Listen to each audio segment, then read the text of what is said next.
In the spirit of the holiday weekend is what we're doing. So, as you know, it was the Caribbean Day Parade this was yesterday, and so I figured we'd be a little festive today. That's a lot of Indians out there, yo. And for them to show up, you know, with all the crime psyops surrounding that parade, they some brave souls out there. So anyway, we got cut off actually. I was recording the last video with my phone like I am now, and if you go too long, it starts to start and stop. So it'll cut the recording and then pick it right back up, but you know, when it picks it up, you have missed some words. You've missed the narrative gets chopped up. So I was reviewing the video, and the key point I think I am feeling as of today is Article 1, Section 2, Clause 3, and how a sovereign American Indian gets lost in the sauce. So you have a document that is telling you that American Indians are not part of the United States, right? Yes, it's convoluted, Article 1, Section 2, Clause 3. But when you get a legal professional to break it down for you, and the understanding is that Article 1, Section 2, Clause 3 Indians were not under the jurisdiction of the federal or state system. So they wouldn't have fallen in any international setup. They would have had to have their own inlet apart from the United States. But at this point, the international playing field is basically something that was created by the United States. So that is going to do the bidding of the United States for the most part. And when it doesn't, you're just going to just have stagnation. It's going to be like, well, what are we doing? And then the United States will be just doing what we always do. But a bunch of nations thought it's not right. Who created the United Nations, though? That's what the United States can say at that point. Yeah. The creator of a thing is the authority of that thing. Even if you get your buddies to join, it's the same difference. We are peaceful American Indians. We are just trying to reestablish our proper standing because we have learned through, I think most of us have learned that you don't get left alone. Even when you play nicely, when you say, take all my sovereignty, take it all. Make me a federal citizen of the District of Columbia. Go ahead. I comply. That's basically what the civilized tribes did. And then we all just had to do it because the civilized tribes are seen as if they're the big mouthpiece for all Indians. How could that be, though? You're just one of the buddies in the buddy system, even though you get outranked by your big boss buddy. He's the leader of the pack. You know how that goes? Yeah. So you always have to do what the leader of the pack wants you to do. Because the leader of the pack, he created you. And that's a problem with federally created American Indians. So now American Indians, we are beginning to see that we had a sovereign standing, although it was for show. Unfortunately, the show is over. And real life has to begin. And then, it doesn't end there, though, when Indians realize that the whole entire corporation, all its laws and all its constitutions were a product of the doctrine of discovery. I mean, there's just no denying that. You only get civilized Indians trying to deny that. The civilized Indians are going to say, oh no, we built it. Is that what your leader of the pack told you to say? So that the circus gets to stay in town forever and ever? You got to stop saying that, civilized Indians. What treatment are you getting that makes you want to uphold the BS? So, we are peaceful American Indians.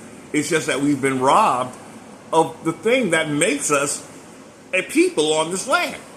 And that is our birthright standing. After all these years, I think it's safe to say that the power, not only do you not have any of it as American Indians, it's not even being shared with you. I think that's what, let's just say, the most indoctrinated of our Indians thought. I think they thought it would be a shared power. I think that's what they thought. Oh, I'm your friend? You mean me and you gonna bust it out like good old boys in the boys club? Oh yeah, good. No, it didn't work out like that, American Indians. And even if like a handful of us are getting some kind of royal treatment, look around you at your fellow American Indians and ask yourself, was it worth it? First of all, you don't have power, really. You just have a lot of, colonizer monopoly dollars, and got the whole world chasing monopoly dollars. Go ahead. Just don't get my land caught up in that. Chase your money. Give me my land. If you want to make the world chase after some money, some monarch, or some nobility created, have at it. Do it on your own land. Do it on your own land. I should be making my own money anyway. That's what every sovereign should be doing. And that's, I think, when we'll find that bartering is really the only way to go. Once you have a money system, it creates an illusion that you can somehow buy. No, you're going to best be paying rent. That money is not going to be a permanent purchase. You're going to be paying rent, paying mortgage. So money, when it's not seeming to buy anything, it just sits there. No value at all. And then when you do make a purchase, like a huge house or a fabulous car, those are the two main ones, right? What else can you buy? What? An island? Well, it's still not yours. Indians don't buy their own land. So you still got robbed, even if you buy an island that you're going to be paying some kind of tax for. No doubt. Indians are not taxed according to Article 1, Section 2, Clause 3. In fact, we should be receiving compensation for those who are using our land. So I think this will be our quick word. We kind of do want to do another full-lengther. I have a full-lengther, but I just think we went too long. It was 8 hours ago. So in regards to the last video, we didn't leave off at Article 1, Section 2, Clause 3, but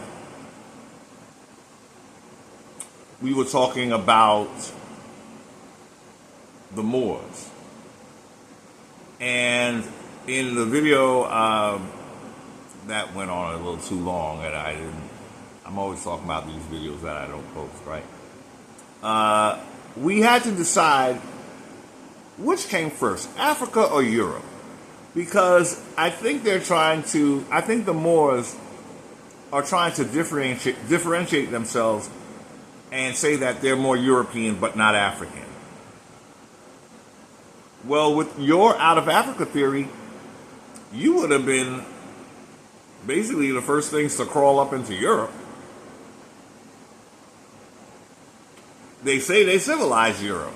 So that means you came from Africa. You were not originally a Negropean. But they kind of throw in, the stardust. Throwing up a smokescreen. They want a European identity because somehow the African one, if it's outside of North Africa, they don't want it, y'all. The Moors don't want Africa. Figure that out. How come you Moors don't claim Africa that's outside of North Africa? What happened to that part? Was that the place of exile that you don't want to be associated with? So you want to be associated more with Europe. What we were trying to say in the last video is we're dealing with Africans, yo. I strip away that Scottish accent, you got an African. Okay? Moonlighting in Europe. So that's what we want to make clear. I had to look it up again. And that's hopefully we'll look at that. Where did the Blackmore, you got to put Blackmore. You got to put, where did the Blackmore originate? It wasn't Europe, y'all. They crawled out of Africa. And then as we see the AU, the Union, the African Union, now they want to grab not only American Indians under the guise that they're black, they want to grab all quote-unquote black people from all over the world. How grand.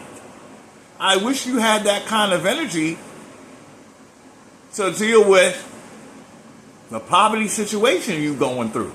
But they are. That's how they're trying to deal with it. They think that once they get quote-unquote Africans from the diaspora, that's going to fix their country. You're supposed to do that by yourself. Here we are, all our power stripped away from us. We can't even fix America until we get a real with Article 1, Section 2, Clause 3. And then deal with that Commerce Clause that's in exact opposition to Article 1, Section 2, Clause 3. And then we realize, wait a minute, this whole document is a product of the documents of discovery. Oh, let's go back to the drawing board, guys. And this time, let it be all American Indians, please. No Negropeans allowed, okay? All right, thank you. Peaceful. Peaceful. So, again, we're not even in a position to really get our shit done the way we want to do it in an expedient kind of way. Yet, the African Union thinks all it got to do is grab us all up and we will fix Africa and make it economically sound. If y'all can't do it, you shouldn't even want it to be done. Because if we did come and fix up your country, guess what? It becomes ours. We become your boss, okay? In your grab African Union, why can't you fix your country by yourself? You need Africans of the diaspora. Why? Why? You're the first civilizers, you said. Why can't you fix up the mess?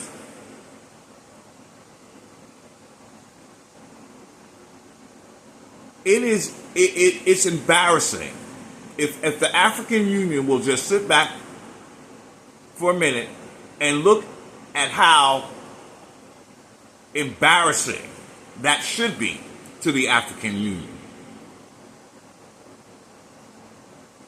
You're doing too much. Focus on your issues. Stop robbing your own people. Maybe that will help. If you can't take care of your own people, what is the use of having me join in that? What you think I'm going to do as an American that you think you grabbing me? I'm not going. First of all, I'm not African. Okay? America's an older civilization. And once Africa gets real with that, maybe then get some progress. American Indians, I'm going to say this, and I think we're going to leave it there. If Africa can't fix it, now we've been trying to figure out, is it a curse or is it just politics or a combination of both? I'm here to tell you, and I hope Africans can iron this out and tell us what the real deal is. I don't think they're going to. But African Union specifically, has nothing to do with the people, right? It's just the leaders, right? The ones that have the Pope kissing their feet and stuff like that, right? What you're telling us is that you don't have the wherewithal to fix your issues without getting every quote unquote black person from, you need all of us to help you. What I'm saying here is, are you dealing with some kind of generational curse that they said American Indians have? Yet everybody want to be here on our quote unquote cursed land? I'm sorry, African Union. This is what you get when you come for American Indians. This is what you get. You think you can punk us the same way you punk other people? To our now, you can do it when you're using them other people. Now, don't get it. I ain't gonna get it twisted. But face to face, you don't think we're gonna peep your game? You don't think you already showed us all your cards? Your goal is to get us to like anymore. You're me, I'm you. You are me, me is you. Let's see what we can try to do to fix up this janky place and make it like a home. Or else we coming to take your own home. I tried. But this is a quick message. We're not going to make it too long. Again, in the spirit of the holiday, what they call holiday, in Carnival.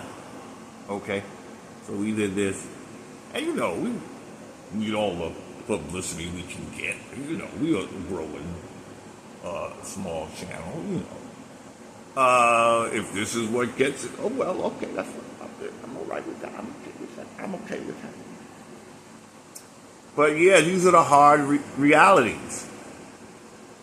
American Indians are in a fix where all our power is gone. We can't make any decisive moves on our own land because of a corporation that's regulating commerce. But somehow the African Union knows that we can, all of us, not just American Indians, I think we're the target though, because we're the ones called African Americans. Nowhere on earth are any other people are so married to that misnomer, that lie. But I guess the African Americans are key. Are there African French or African Europeans? Once they go to Europe, they just become basically Scottish, right? A black Scottish. Well, that's to grab you, American Indians. Why would a Scottish man want to be called a black Scottish? Y'all got a caste system over there that we don't know about? If you do, you brought it there yourself. The Moors invented the caste system. Okay. They're an older people. They would be the ones to do a caste. Once they escaped from Africa and got into Portugal and Spain, the games began, apparently. So, anyway, this was a sort of a knee-jerk, just quick video. because I know I have to do a more full video, but I thought I'd jump on. Indians, I want to say this. We don't have any peers. And if you're being denied peers, that means you're being dominated, okay? In any court situation. I'm not saying that their courts are our courts. We were supposed to be a separate government, right? But what I mean is Indians have to realize we don't have peers. Like whatever court you think we should go to, which we shouldn't, there won't be other Article 1, Section 2, Clause 3 sovereign Indians there. No. The civilized tribes can't help us. They get wiped. They get wiped on the floor by the Supreme Court every time, just about. And the doctrine of discovery, since no one is claiming the repudiation, the corporation still does what it does. But what I'm saying is, those civilized tribes, they don't have any access to sovereignty because they're created by the federal government. So whatever creates you has the dominance over you.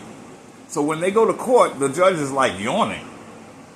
What do you think you're going to get from me today, you federalized, civilized? Don't you know that we're the ones that made you that? And before that, you was considered wild, but free and sovereign. Once you become civilized, federalized, you're just agreeing to be a slave.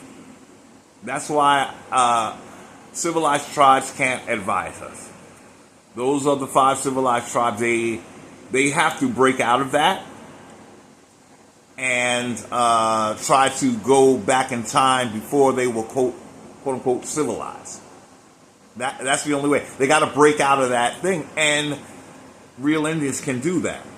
They just have to want to. They have to stop desiring domination so much and realize there's a big limit. For generations to come, you'll be like under a freaking microscope like a lab rat in a habit trail when you're dominated. And they're watching you to make sure that you stay dominated. You have to know how to get out. How do you get out? First, you claim that Constitution, who made Article 1, Section 2, Clause 3 Indians go away? How'd that happen? Please don't tell me the Commerce Clause. Because then we're going to have to ask them. They both came at the same time. The Commerce Clause and Article 1, Section 2, Clause 3, sovereign Indians. So how are you going to tell me that one came and took away the sovereignty of the other? You mean you built in an automatic safety device so that all Indians, whenever they start to figure out Article 1, Section 2, Clause 3, you can just say, oh, but look at the Commerce Clause. You see, Indians, what I mean when I say the document itself? If you look at the way it's written and what they're claiming, which is all our resources in their commerce, while we just sit back and they decide what land we'll get when this is our land,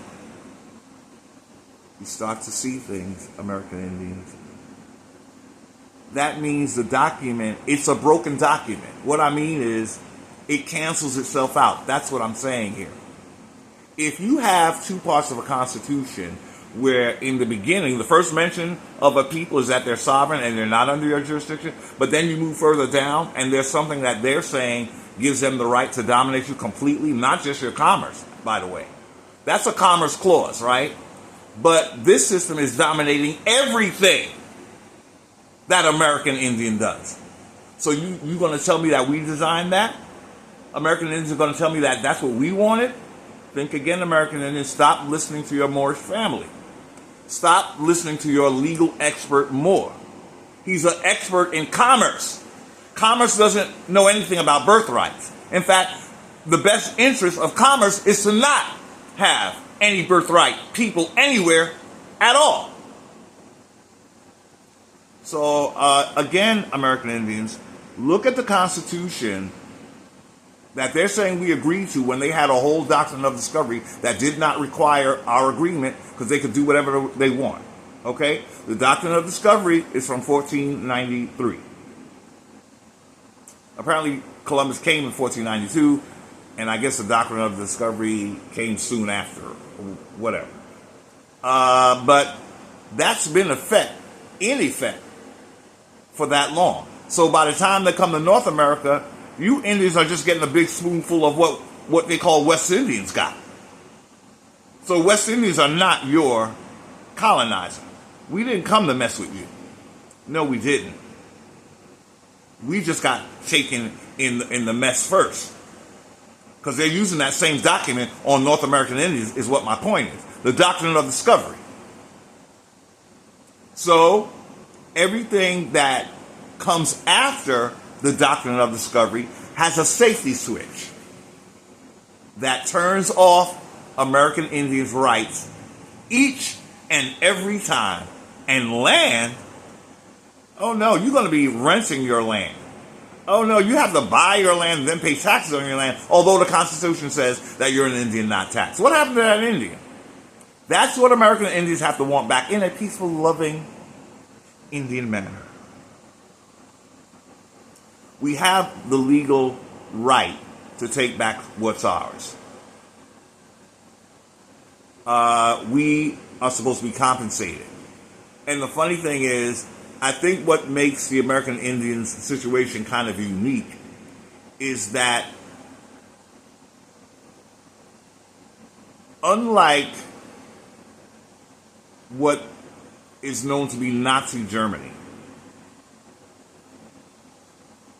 if you look at how it worked out, the people that were the victims of that, they didn't get land in Germany, they got a state. So that's what makes American Indians different. Our reparations is going to be different. It's going to be a return of all our lands.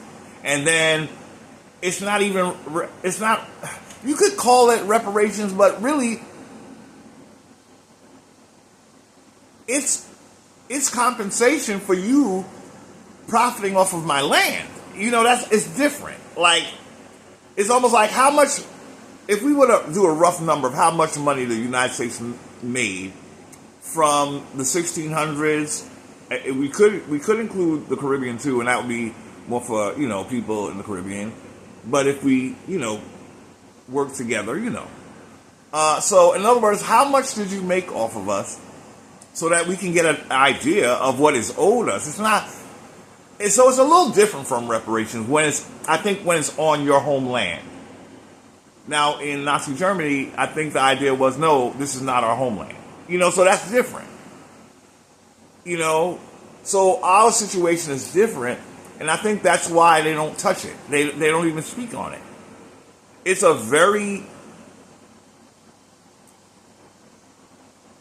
not that hard. I'm not going to even say it's complicated, y'all. For your colonizer, it is. For you, it's very simple. Give me back what you took. The doctrine of discovery gave you the right to seize my land. Give me back my land. And what you call reparations is really just the profits that I didn't see in this allegedly business transaction. How do we get into a business and I don't see any compensation? How's that business? It was never business. It was conquest with a church doctrine that said, you don't have to do business, just take whatever you want. That's what the doctrine of discovery said. So we're at the almost 30-minute mark. I think we're going to close now. This might suffice for the video that I've been wanting to make. Again, I made an 8-hour-long one that I'm just not too thrilled with. Yeah. So I don't know if I'm going to post that one, but thank you for watching. Till next time, be and stay American so-called Indian sovereigns on your land. On your land. Thank you.